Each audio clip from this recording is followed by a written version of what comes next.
we have to move forward. You asked me at one point, how do we stay engaged? We do have to wake up tomorrow and do something. So our options are accepting somebody else dictating our lives to us, or insisting on retaining our agency and trying to make the world a better place. And given those two options, I think of listen, nobody wants to face what we're coming up to, but what are our options to do anything other than trying to make it better?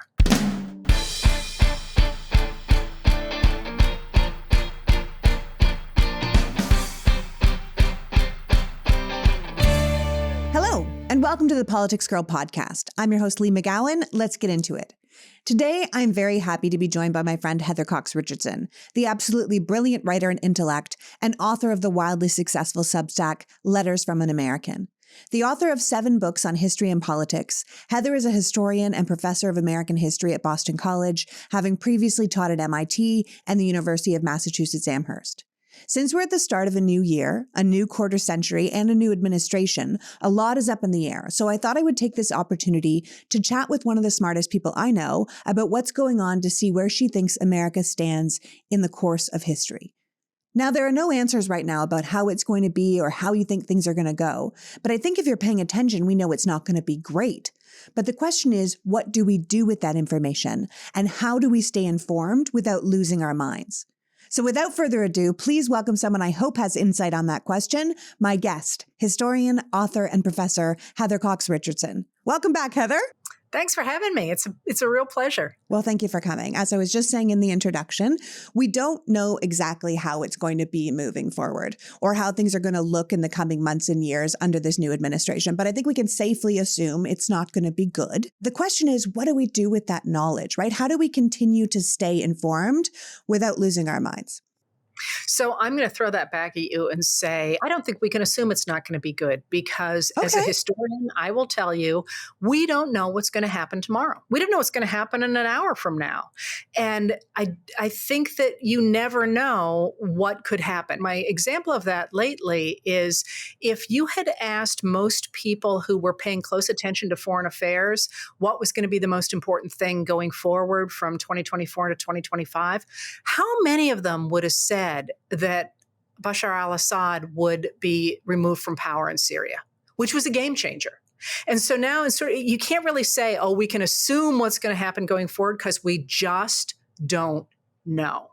That being said, we do know a number of things. And one of them is that the incoming administration, the Republicans have control of the House, the Senate, the White House, and the Supreme Court. And they have adhered to really regressive policies that will, for example, cut taxes for the very wealthy and corporations and cut regulations that have managed to make businesses be fairer to workers and to consumers. They have talked about getting rid of the basic social safety net. They want to stop infrastructure. They want to stop protecting civil rights. The past certainly indicates going forward is going to be a problem. And what I would say is that one of the things I've already noticed about the Trump people is they're throwing complete confusion at us all the time. And it's designed to make us exhausted. And one of the things I would say is do not follow every little twist and turn because it's designed to make you tune out because you get so overwhelmed. Recognize that there are larger patterns to watch, but you do not have to follow every last tweet or post or whatever they are on Truth Social, because a lot of that is simply noise designed to get people agitated the same way a professional wrestler's script would do. I actually think that's a good analogy, professional wrestler, because we do have one of the McMahons, I think, that's been suggested for a cabinet position. But I think that a lot of how Donald Trump runs his organization, his political party, whatever it is a lot like entertainment wrestling and a lot like WWE. It's like, these are the big, villains. These are the big winners, like it's all a show. And we as Americans, I think, fall very deeply into wanting to be entertained. And I think that you're right. This constant doom scrolling that we've all taught ourselves to do is not going to help us when it's coming at us like a fire hose. Yeah, and there's a really interesting way to look at the whole professional wrestling angle of what Donald Trump, and you're thinking of Linda McMahon, who's That's really right. interesting. There's Vince and Linda McMahon, and they're really important in professional wrestling because what they did is they took what was, kind of a dying industry in the 1980s that circled around something called kayfabe, which was the fact that everybody pretended as if professional wrestling was real, even though everybody knew it wasn't. That was sort of the joke at the heart of it, or the game at the heart of it. And what they did is they first of all stopped pretending it was a real sport and said instead it's going to be classified as entertainment, because then they didn't have to worry about the taxes that sporting events have to pay. And they didn't have to worry about some of the protections for the people engaging in it. And this is when we went from WWF to WWE. Yeah, so that from the happens in there. That's right. federation to entertainment. Okay.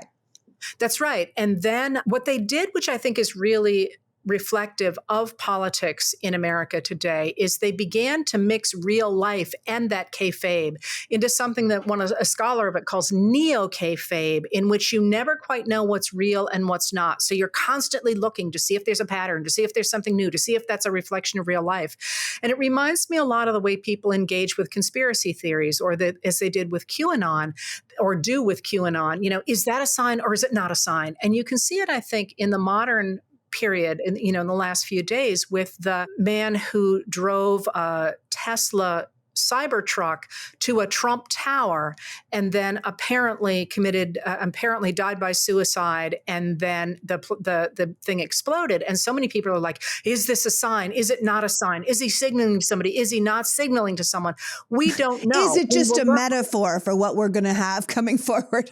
A burning Tesla in front of a Trump hotel. Exactly. And the lightning hitting the Capitol building, I forget which day it was, but everyone's like, ooh, it's a sign. It's like, yeah, it's a sign that lightning tends to hit things that are high off the ground. But people wanted to see a meaning in that.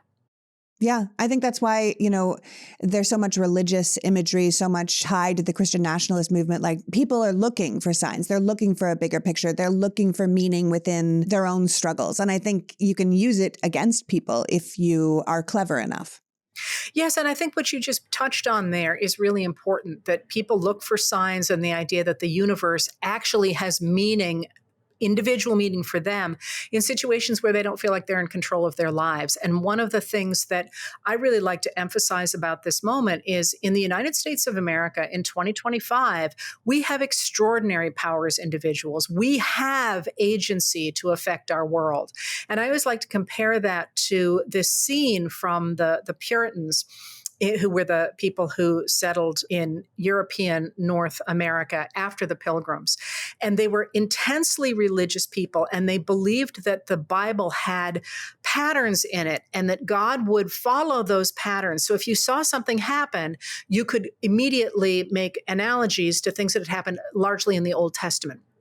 And they're literally fighting as a community at one point in a church, and it's hot and the door is open. And while they are sitting there fighting, trying to decide what the community is going to do, a snake comes into the aisle and it turns toward one side and away from the other side. And they're like, that's it. God has spoken. And now we know we have to go that way. We don't have to live that way in 2025. Yeah.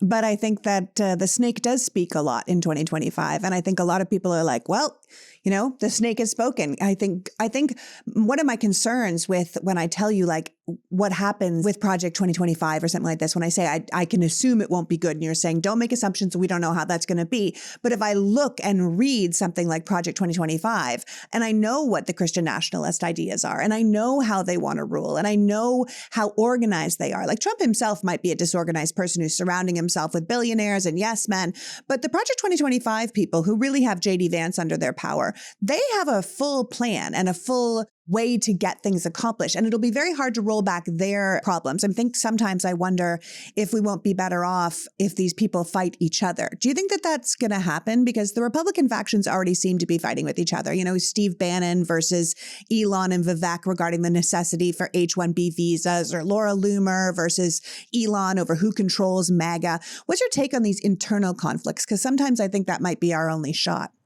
Well, and that's actually a really good point that you brought up. When I say we can't assume everything's going to be bad, I do think we have reason to believe that people are going to get hurt. I mean, that's the Yeah. whole point here. And Trump was elected with the idea he would hurt people, and he's going to try to hurt people. But the other side of it is exactly what you identified, that there is enormous infighting already among the Republicans who did not win 50% of the vote. More people voted for somebody other than Donald Trump than voted for him. And in the down ballot races, the Republicans did not do well, who have razor thin majorities in the House and the Senate, and who have the real problem of the fact that Donald Trump promised contradictory things to different groups of people. You can't both increase immigration, as Elon Musk and what people are calling the doggy faction want, and cut immigration as MAGA Republicans want. You simply can't do both of those things at once. You can't protect the right for states to decide about abortion within their borders and push through a national abortion ban. He has promised both to different factions. So, and I think as Josh Marshall pointed out in Talking Points memo, Trump doesn't care. He wanted not to go to prison. That's why he ran to become president. He doesn't care how any of this comes out. He's already accomplished what he wanted. He's 78 years old. He just wants to be on the golf course and eating food at Mar-a-Lago, right? So there is going to be extraordinary confusion among the Republican Party, and there's significant places where Republicans will push back on Trump. So, for example, the Wall Street Journal did an interview with a bunch of CEOs earlier in December in which they said, "What do you want?" And literally the first two things they said were, "We don't want tariffs, except as they are targeted the way Biden did them. And we don't want mass deportations."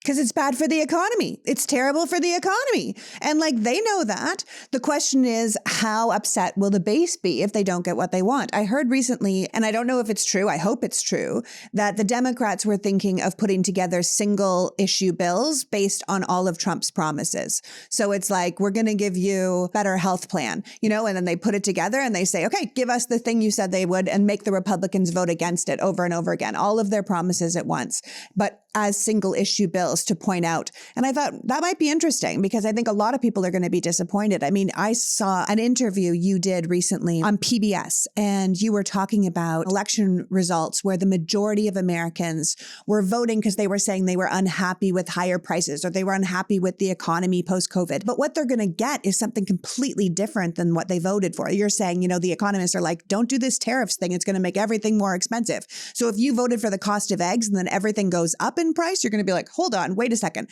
And you were pointing out on PBS that the people who paid no attention to political news went 19 points for Donald Trump. But the people who were truly informed about the economy and crime and things like that went 2-1 for VP Harris. So what do we do about that? Because it seems like the uninformed swayed this election.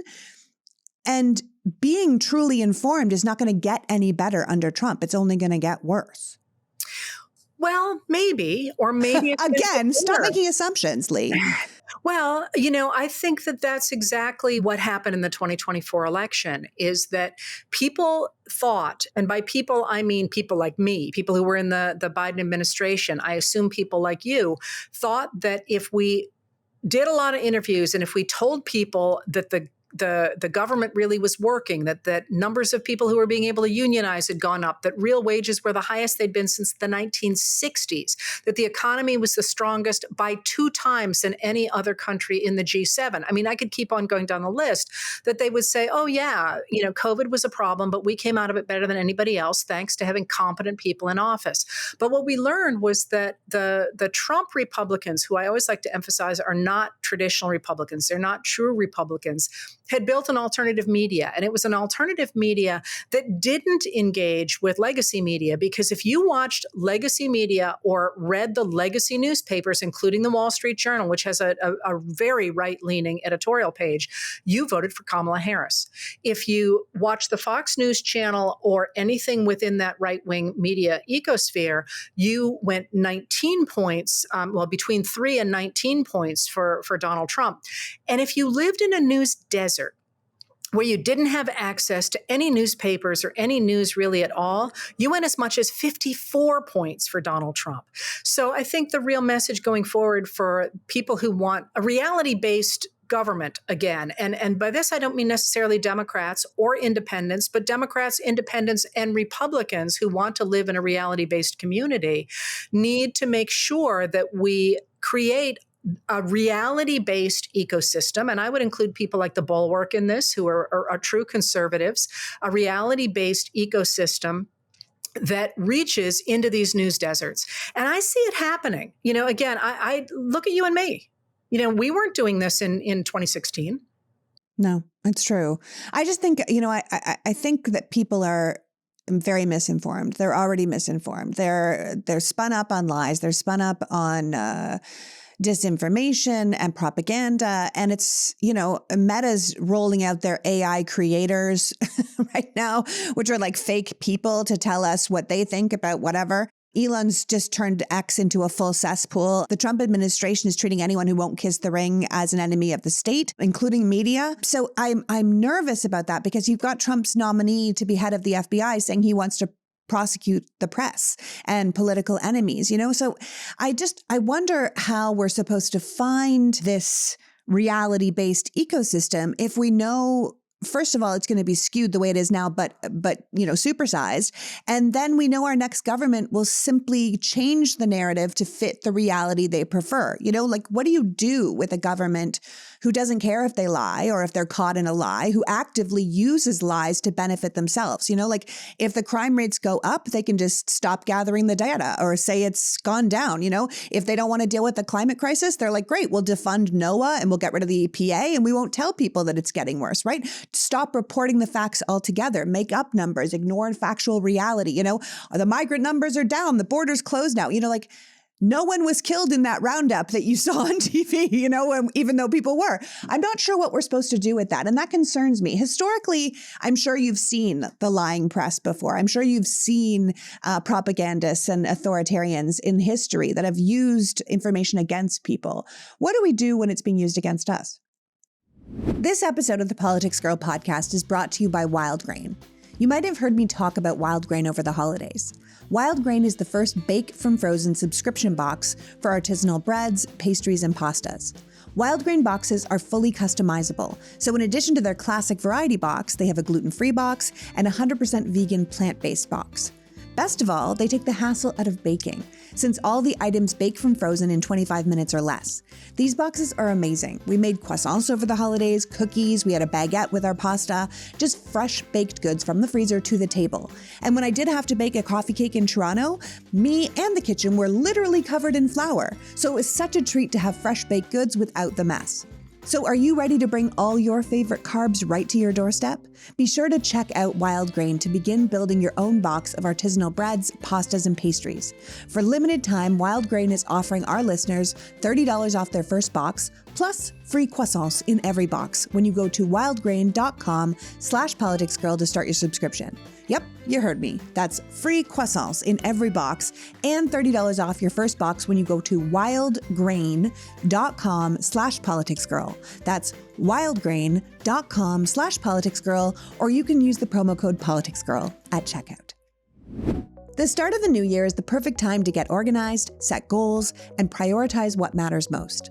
With the chaos that's happening around us, one of my top priorities is going to be our financial wellness. And one of the ways to get a hold of that is by using Rocket Money.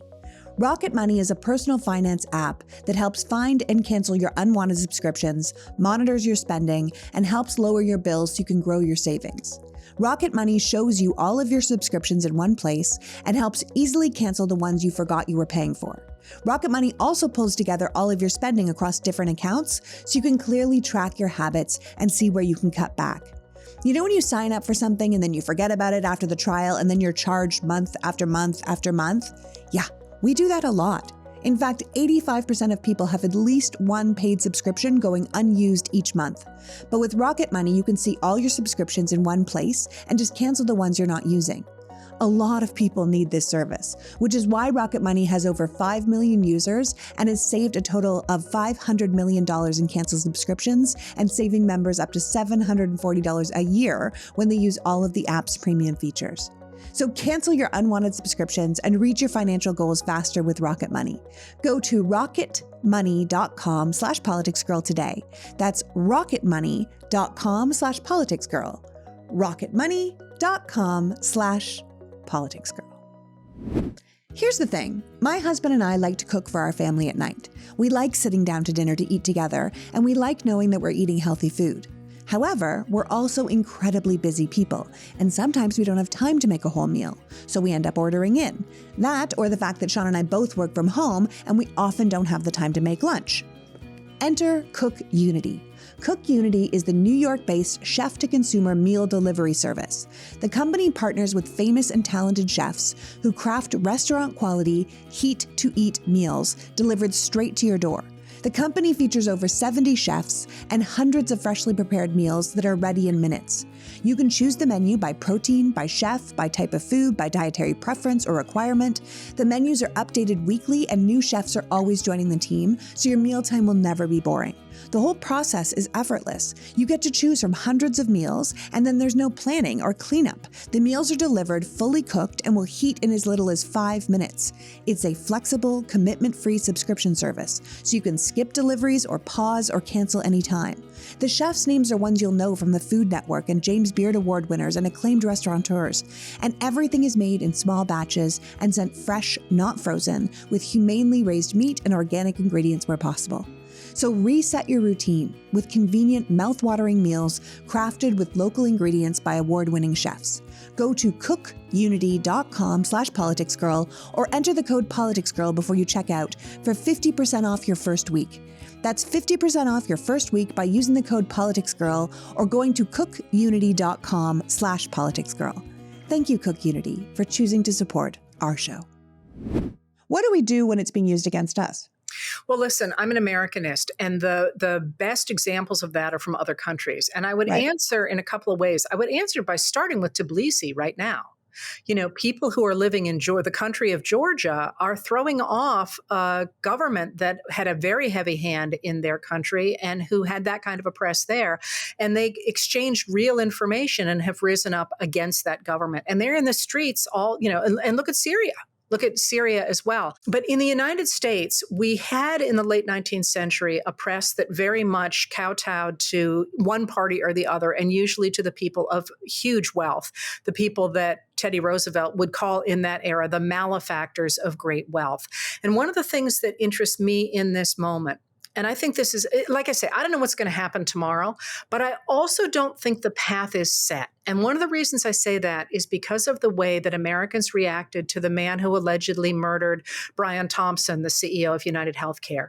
Because one of the things that has always been an issue since the rise of the Reagan Republicans in the 1980s is that they managed to make people look the other way and not recognize that the policies they were putting in place were moving $50 trillion from the 90% of Americans to the top 1%. And whenever people sort of were starting to say, hey, wait a minute here, we're losing our training programs, we're losing our education, we're losing all this stuff, they would they would say, oh, well, that's communism, or look at these Black Americans doing this, and welfare queens and women who want abortions. I forget, what did Rush Limbaugh call them? Feminazis. Feminazis, yeah. And they managed to continue to get into press by building a bigger and bigger and bigger demon that said, look, we're stopping that person. Please don't look while we're picking your pocket. And it worked. It worked for a very long time. And I frankly was shocked at the American reaction to that CEO murder. Not that CEO murders are all, or any kind of a murder is unusual in the United States. We are a very violent country, always have been. But that there was such an outpouring of fury at the insurance industry and at people who benefited from that insurance industry. And that to me really suggested that there is an undercurrent of Americans who are MAGA Republicans, as well as people all the way through to the far progressive left, that are really upset about our economic system. Right at the moment that Trump is sitting there putting billionaires into office right and left, and whose presidency was bought by the richest man in the world. That's a game changer, or it could be a game changer. So there is that. And then in terms of the way that people managed the media in the period that looked very much like this in the late 19th century was the rise of new media. And we keep reading everywhere that the legacy press is dying and that people are canceling subscriptions and so on. What they're doing is they're going to much newer, more authentic media that they trust because it appears to be honest. And that's exactly what happened in the late 19th century when we got the rise of all kinds of new newspapers and all kinds of new ways of communicating that gave people a window into the way that the country was really working. And out of that, if you think about the late 19th century, in 1896, there's a really dramatic election in which the Republicans win with William McKinley, who is the big business candidate. And they say that everybody else who is running against him is a communist. No, a socialist is the word. Then it's a socialist, maybe a communist. They're anarchists. They're going to destroy America, the whole thing. 1896, McKinley wins. He's reelected in 1900 in a little bit of a funny election because there's just been the gold strikes in the Yukon. And that meant that a lot of money came into America. So the economy rebounded in a way it probably shouldn't have and wouldn't have without the gold strikes. But by 1912, so just 12 years later after that, all three major candidates running for a president in the United States were all progressive candidates. And it was in that election that a socialist did better than in any other election in American history. Eugene V. Debs got almost 1 million votes in that election. So in 12 years, you went from anybody who is a labor organizer, or anybody who wants to get the lead paint out of children's candies or stop them from throwing rotten meat into sausages and all that stuff is a communist, to I think we got to clean up this entire country. And I just am not convinced we can't do it again because listen, we have to move forward. You asked me at one point, how do we stay engaged? We do have to wake up tomorrow and do something. So our options are accepting somebody else dictating our lives to us, or insisting on retaining our agency and trying to make the world a better place. And given those two options, I think of listen, nobody wants to face what we're coming up to, but what are our options to do anything other than trying to make it better? Yeah. There's a great cartoon from Garth Sherman who has a man who's standing underneath a sign that says, "Welcome to 2025, choose a door." And there's two doors, and one says, "Disengage and hope it turns out for you." And the other one says, "Fight for what's right." And the man is walking through the fight for what's right door. And I think that that's the choice, right? You can either ostrich or you can stand up for what's right. And I'm interested that you were struck as well by this fallout of the healthcare CEO being shot, because I do think that there was a sea shift there. And I do think something is happening. And I think that the way that people are reacting is fascinating, because they're not reacting the way we're being told to react, because the media is telling us that we should be, shocked that someone would walk up to someone in the middle of the street and shoot someone. And I know The Atlantic keeps pushing an article, and I love The Atlantic, but they keep pushing the same article like every 6 hours online that says celebrating a murderer and turning an accused killer into a sex symbol and cult hero and modern day Robin Hood is just an astonishing level of dehumanization, as if we don't live in the world where this CEO made billions of dollars a day by literally dehumanizing Americans and turning their lives into numbers on a spreadsheet, right? So not only does United Healthcare dehumanize their members who pay for health insurance so that when they get sick, they can be taken care of, the humans that used to review those claims were replaced by AI because the computers were better at denying claims. Honestly, the whole thing is dehumanizing. So I think it's so interesting that sort of the billionaire class mainstream media part, the people that own those things, are trying to push at us that we need to be outraged about this one man being shot, when people are like, people walk into our children's schools every day and kill 25 kids, and we're all like, oh, there's nothing we can do. You know what I mean? But we're going to do a full manhunt with FBI money and all the NYPD and everyone out for this one killer. And people are like, hold on. There was 10 other people killed within that same hour. Why aren't we looking for those murderers? I think it's interesting. For me, the thing that really jumps out, and I am not at all defending any murders ever. Of course not. No. But the fact that, and it was a very deliberate effect of the Republican Party, the fact that we did not respond to Sandy Hook, which was the place where the children were murdered. In kindergarten. Yeah. I don't think you can make a big claim about an adult being shot in the way he was without sort of saying, why aren't we talking as passionately about those kindergartners? Yeah.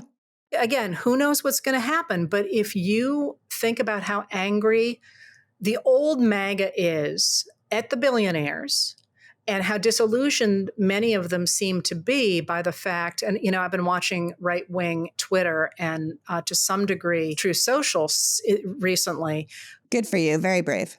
And but they're really angry. They feel like they were used. They say, you got our vote, and lots of profanity, and now they're being tossed overboard.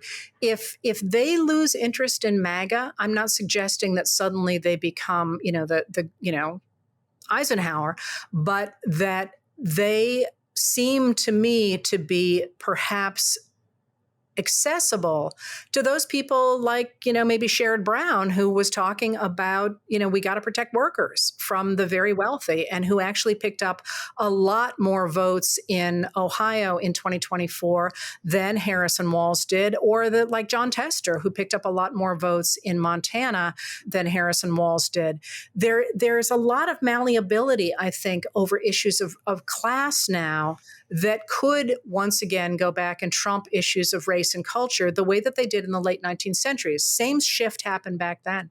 Yeah, well, I think race and culture have been used deliberately to make sure we don't pay attention to the class warfare that has been happening for so long. It's like if you can, what's that old expression? If you can convince the lowest white man to hate the lowest black man, you won't notice that their pocket is being picked, right? I mean, that's what's being happened for forever. And I feel like the billionaire class is almost nervous about the response, that us normies aren't buying what they're selling anymore. And Peter Thiel was visibly rattled after that event where Luigi killed the CEO, and he could barely string together a coherent sentence. And the man is very eloquent. And he basically said, violence isn't the answer. We need to be having a conversation, as if people haven't been trying to have a conversation about healthcare for years. And, you look at someone like Elon Musk, he literally seems to be wearing one of his children as a human shield at every event he's at these days. He's got that kid in his shoulders everywhere. It doesn't make any sense unless you think, well, I'll get less likely to be shot if I'm wearing this child around my neck. I never thought of that. Wow. I'm telling you, if you don't think it's weird, now he's been wearing that kid since that shooting. It is the most bizarre thing. But I think historically, what you're talking about is basically like what was coming out of the Gilded Age, where you could treat your workers however you wanted. You could treat women however you wanted. You could have your entire shirt factory burned down and be like, build a new shirt factory, get new workers. Like, they don't matter. And I think eventually people they catch on. And they say, we don't like the conditions we're living in. And it also goes with, you were saying, the rise of new media. But back then in the early 1900s, it was the rise of investigative journalism and taking photographs inside of these meat factories and showing the people what it looked like. And it would outrage people. It was a huge shift in what the public could see, what they were aware of. And I think it's beholden on people like you and I who are out here doing independent work to make sure people still get the right information, which I think is so great that so many people follow Letters from American, your Substack, and I hope more people will, because you're getting real information within the context of how we sit here in history. I do worry that it'll be hard for me to do my job, because what I do the federal government mostly, and I do rely on government statistics, on government reports, and the Biden administration was very, very good about transparency. I'm very concerned that I'm not going to be able to continue to do it at that level. I will say that one of the things that, if you look at the collapse or apparent collapse of legacy media, that doesn't get as much attention is that you do have a lot of new local newspapers springing up. New local podcasts, new ways for people to get local information into these news deserts. Because, at the end of the day, my brother's an educator. And he always says, listen, humans are wired to learn, because if you didn't learn, you'd get eaten by a saber-toothed tiger. So we're wired to learn. The question is, what are we learning? And the people who care about a reality-based community, I think, have assumed that people would find that reality, when in fact, when it's just easier to turn on the TV or to listen to a long podcast that that makes you outraged, that people turn there. Now, one of the interesting things that one of the people who studies disinformation has discovered is that there's nothing that makes people engage more with media than outrage, except inspiration. Inspiration also makes people engage with media. Those two both are equally attractive to people. And we always talk about how, fear sells and hatred sells and outrage sells, which it totally does. If you watch Facebook, for example, you will see they constantly are trying to gin up outrage, constantly. But also think about how people react to inspiration, and they do a very similar thing. And I thought that was a really interesting observation in terms of reaching people who otherwise have been beyond the reach of that reality-based community. Yeah, you're right. It's the people are, they're clicking hard on things that make them outraged, but they also click hard on like the saving the dog from the river in the stories. You know what I mean? Like when humans come together and do something good and pull the baby elephant out and give it back to its mummy elephant. People love that stuff. They want to see good things happening, and we could give them more of that. Before you go, as we come up on this inauguration, what do you think Biden should be doing in these last days? Should we be pushing for amnesty for anyone Trump is threatened? Should we be looking at mass pardons for people like Cassidy Hutchinson, who doesn't have the protections of the speech and debate clause like someone like Liz Cheney will be? Should we be ratifying the Equal Rights Amendment? What are the kind of things you think we should be doing in these last days before this switch over to, like you said, you're not sure if you're going to even get the right information with the next administration? Personally, I wish we had more information easily available on things like missteps that the previous Trump administration made with foreign governments. I would like to, because I want that material that we can carry forward to the public. And, things like I would really like to see the report from Jack Smith about the classified documents that got taken down to Mar-a-Lago, things that probably won't get acted on legally, but people in America still own the government, and they might like to know those things. That's what I would like to see. There are problems with the idea, for example, of these blanket pardons, because there is not always, but usually in American history, a presumption that if you accept a pardon, you committed a crime. You don't accept a pardon if you didn't commit a crime. And that's not, there's a lot of wiggle room in that. But one of the reasons, and Biden answered this to a reporter last night, lawyers have said you don't need to pardon these people because they didn't commit a crime. And it becomes sort of murky if you pardon some people and they accept a pardon, then if other people don't get a pardon, did they commit a crime? So you can see not wanting to touch that. The ERA is a little bit more complicated because, as you know, when they put forward this version of the ERA, Congress put a deadline on when the states had to ratify it by. And a number of them did not make the deadline. And while we were waiting for those to do it, a number of other states rescinded their ratification of it. So there are legal challenges to it. And the National Archivist, who's actually a pretty important figure in the way we do laws and amendments to constitutions and counting of electoral votes, said, I do not have the authority to do this because some of it happened after the date. Now, that being said, Senator Kristen Gillibrand from New York has said, forget it. Go ahead and list it anyway, and then make Republicans say no. Yeah, make them justify it in Congress, make them justify it even in court. You know what I mean? Make them say women don't have equal rights to men in this country. Make them make the argument. I kind of agree with Senator Gillibrand on that, because that is how the Republicans would play it. That is how they got the Supreme Court. That is how they won Congress through gerrymandering. They said, we're going to make these changes and then you fight us on it. And we kept losing. So in this case, I think the women of America deserve at least a shot at having equal rights, even if it's going to be fought. At least allow it to be fought in broad daylight, where you see Republicans fighting against women having equal rights going into an administration that is clearly anti-woman. Yeah, this will be the first. There'll be fewer women in the House this year than there were last, and there will not be any women in charge of House committees. That being said, I agree with you on that, but I'm going to push it a little bit further and say, even if Biden doesn't do that, and I don't know what he's going to do. He's given very contradictory signals, but, again, you don't know what's going to happen in the future. I think that's a point that women really have to be making going forward, is that there's obviously a huge element of misogyny in the Republican Party. There's this attempt to write women out of American history, to write us out of the current moment, to make it in some states that women can't cross state lines out of fear that they'll obtain abortion care in other states. I mean, that's a really scary thing. And this is a place that I would really suggest that people should exercise their agency and say, no, women really make up a little bit more than half of the number of people in the United States. And you must take us seriously and you must treat us equally. Because as we know from many countries, once women's rights start to slide away, everybody's rights start to slide away. The economy starts to tank. Nothing goes in a good direction. And that, I think, is going to be a major fight in the next 4 years. Yeah, I agree with that.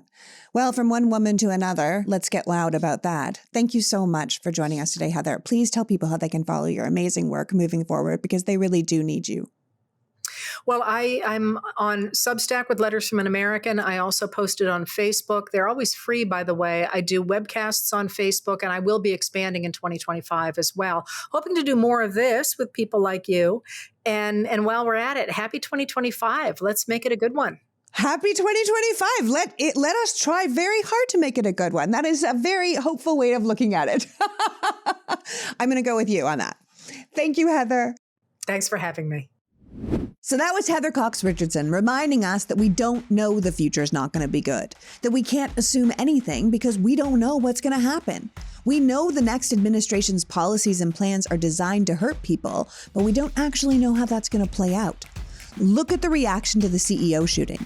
People from all sides of the political spectrum were outraged, but not at the murderer as expected, but at insurance companies and American healthcare, which was unexpected. That's an interesting development that's worth watching. As Heather says, keep your eyes on the patterns, the big trends. Don't overwhelm yourself with every little slight, because the actions of this next group are going to be designed to exhaust us and make us tune out. We need to stay in. We just need to do it in manageable chunks. I want to thank Heather for joining us today, and you for caring enough about America to be here. Remember that outrage might capture our attention, but so does inspiration. So let's try to add more of that second one to the mix. Until next week, PG out. Before you go, I just want to say, if you're a premium member of this podcast, thank you. And if you're not a member, please consider supporting my work. As Heather said, the rise of new media is essential in this political landscape. We need to support the newer, more authentic voices that will give us the truth amidst the for-profit propaganda. We know the mainstream media is not going to be a reliable source of information going into this next phase of American politics, and the right-wing extremists are already at an advantage because their side invested in their messaging for so many years. So if you aren't a member of Politics Girl Premium, please consider going to politicsgirl.com and signing up. The beauty of supporting me is that you will get this podcast ad-free, along with all my short rants sent directly to your inbox. So even if my work is silenced on social media, you will still get access to the truth. There's a link to sign up in the bio of this episode, but also on politicsgirl.com. Thank you again for all your time and support. The Politics Girl podcast is written and performed by me, Lee McGowan, in partnership with the Midas Media Network, and produced and edited by Happy Warrior Entertainment. All rights reserved.